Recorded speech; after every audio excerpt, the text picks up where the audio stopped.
నానా యోబు గారి దగ్గర నుంచి సమస్తాన్ని తీసివేయబడింది కదా, మరలా దేవుడు రెండంతల దీవెనలు ఇవ్వడానికి గల కారణం ఏంటి?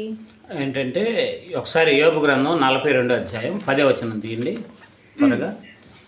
మరియు యోబు తన స్నేహితుల నిమిత్తము ప్రార్థన చేసినప్పుడు యెహోవా అతనికి క్షేమ స్థితిని మరలా అతనికి దయచేసెను. అది ప్రార్థన చేసినప్పుడు తన స్నేహితుల నిమిత్తం.